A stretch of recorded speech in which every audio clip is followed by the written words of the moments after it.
तर माझे छत्रपती शिवाजी महाराज म्हणून असं म्हटलेले, ही माझ्या जिजाऊची, ही माझ्या जिजाऊची कशी पुन्हा फळाला आली, ही माझ्या जिजाऊची, माझ्या जिजाऊची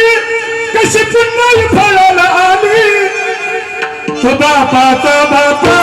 माझा शिवा जन्मला, तो बापाचा बापा माझा शिवा जन्मला,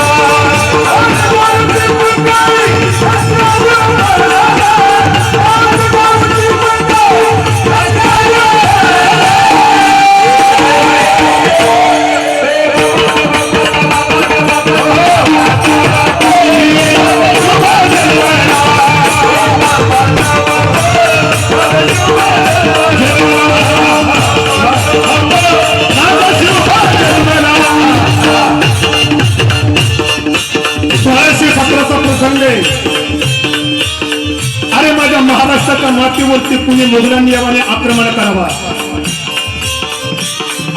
अरे हजारो वर्षापासून माझी महाराष्ट्राची माती पारपात्रामध्ये पडलेली,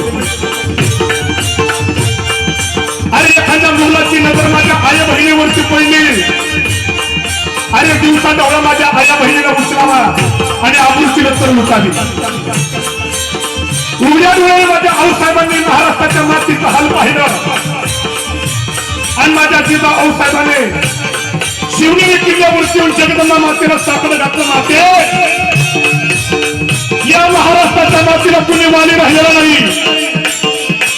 अरे कुणी महाराष्ट्राच्या मातीवरती येऊन आक्रमण करावा आणि माझी महाराष्ट्राची माती हजारो वर्षापासून पारपण करते, जगदंबे असा पुत्र माझ्या पोटीने की ज्यांनी खऱ्या अर्थाने माझ्या स्वराज्याचं स्वप्न पूर्ण करावा आणि माझ्या जिजा आऊसाहेबांनी माझ्या जगदंबेकडे पाहिलं आणि असा एखादा पुत्र पोटी यावा म्हणून माझ्या जिजा आऊसाहेबांनी जगदंबेला म्हणावा, दार उघड मायाचा दार उघड, दार उघड मायाचा दार उघड, दार उघड मायाचा दार उघड, दार उघड मायाचा दार उघड,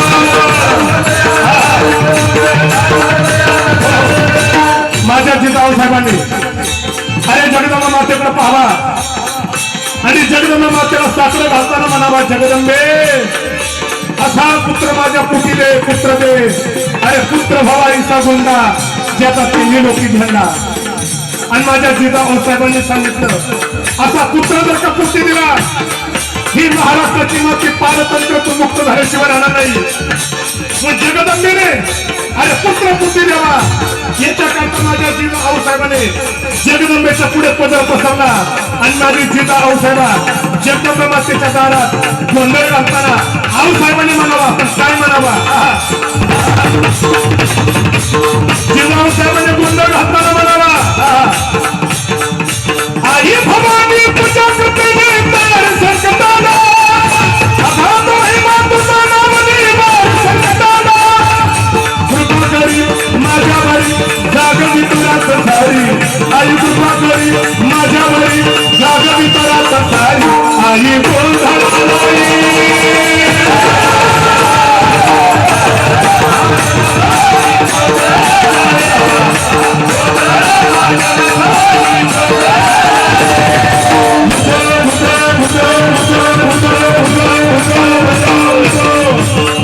माझ्या जिजा आऊसाहेबांनी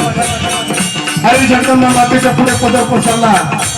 जगदंबे असा पुत्र माझ्या पोटी दे, अरे महाराष्ट्राची माती मुक्त करणारा पुत्र दे, आणि मग मात्र माझ्या जिजा आऊसाहेबांच्या पोटी अरे माझ्या शोभाराजाचा गर्व मारू लागला, दिवसामागून दिवस चालत राहिले आणि आता मात्र बरोबर 18 फेब्रुवारीची रात्री गड किल्ल्यावरची हालचालीला सुरुवात झाली का माझ्या जिजा आऊसाहेबांना बाळणपणाच्या वेदना जाणू लागल्या, अरे पहारेकरांनी एकमेकाला जाग केलं, अरे गड किल्ल्याचे दरवाजे लावा का, अरे जिजा आऊसाहेबांच्या पोटी पुतळा येतोय आणि आवाज देण्यात आला, जागते रहो, जागते रहो, आणि मग मात्र बाळणपणाच्या खोलीचा दरवाजा लावण्यात आला बाहेर चर्चा चालू रात्रभर अरे जिजाऊसाहेबांच्या पोटी कोण येते अरे पुत्र येतोय का अरे पुत्र येतोय का पुत्र येतोय का आणि बरोबर 8 फेब्रुवारीची रात्र संपली आणि 19 फेब्रुवारीला सूर्य उगवला आणि उगवल्याबरोबर बाळणपणाच्या खोलीचा दरवाजा उघडला आणि आतून आवाज झाला रे दादा आतून आवाज झाला पण आवाज काय आला अरे पुत्र झाला अरे पुत्र झाला अरे पुत्र झाला पुत्र झाला पुत्र झाला अरे गड किल्ल्यावरती चर्चा चालू झाली अरे पुत्र कुणाला झाला अरे पुत्र झाला माझ्या जिजाऊसाहेबांना अरे पुत्र कोणाला झाला पुत्र झाला माझ्या छत्रपती शहाजीराजांना अरे पुत्र कोणाला झाला या सह्याद्रीच्या मातीला पुत्र झाला अरे पुत्र कोणाला झाला या गड किल्ल्याला पुत्र झाला आणि आनंदाला उदाहरण आलं का अरे माझा राजा आला अरे आनंद कुणाला महाराष्ट्राच्या मातीला अरे आनंद कुणाला झाला या गड किल्ल्याला अरे आनंद कुणाला झाला वडाला अरे आनंद कुणाला झाला माझ्या जिजाऊसाहेबांना आणि आनंद कुणाला झाला माझ्या खऱ्या अर्थाने छत्रपती शहाजीराजांना का माझा राजा आला पण राजा कुठे आला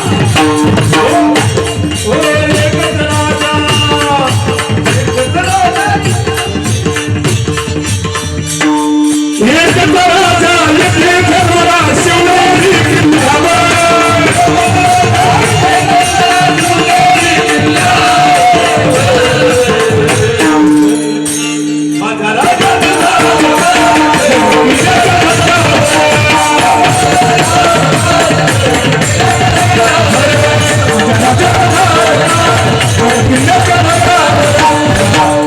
आजही कधीतरी शिवनेरी किल्ल्यावरती गेले अरे रायगडावरती गेले अरे रायगडावरची माती शिवनेरीची माती जर प्रभू चलित कानाला लावली माझ्या राजाचा पराक्रम आजही रायगडाची माती शिवनेरीची माती सांगते का अरे पराक्रमी अशा प्रकारचा राजा या महाराष्ट्राच्या मातीवरती होऊन गेला आणि माझ्या जिजाऊसाहेबांनी लहानपणापासून शिवबाला शिवबा मला आयुष्यभर माझा शिवबा घडवायचा आहे अरे रडणारा नाही लढणारा घडवायचा आहे आणि माझ्या शिवबातून एकच स्वप्न आहे आयुष्यभर माझ्या शिवबाने फक्त माझ्या आया बहिणीचं रक्षण करावा एवढीच माझी इच्छा आहे आणि माझ्या राजाने जिजाऊसाहेबांचं स्वप्न आपल्या उरशी मागे बाळगलं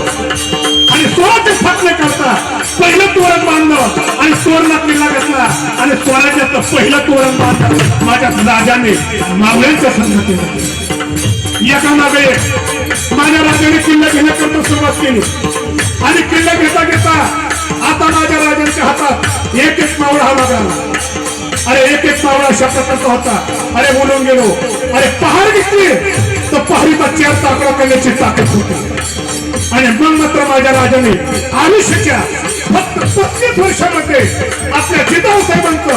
वर्ष बाळगलेलं स्वप्न पूर्ण केलं आणि 35 वर्षामध्ये माझ्या राजाने स्वराज्याचं खऱ्या अर्थाने स्वप्न परिपूर्णतेला नेलं आणि माझा राजा खऱ्या अर्थाने सिंहासनावरती बसला पण सिंहासनावरती बसल्यानंतर माझ्या राजांचं स्वप्न परिपूर्णतेचं काम जर का शेवटच्या काळामध्ये जर का कोणी केलं असेल तर खऱ्या अर्थाने ज्यांना म्हटलं होतं धर्मवीर धर्मवीर धर्मवीर माझ्या संभाजी राजांचं नाव होतं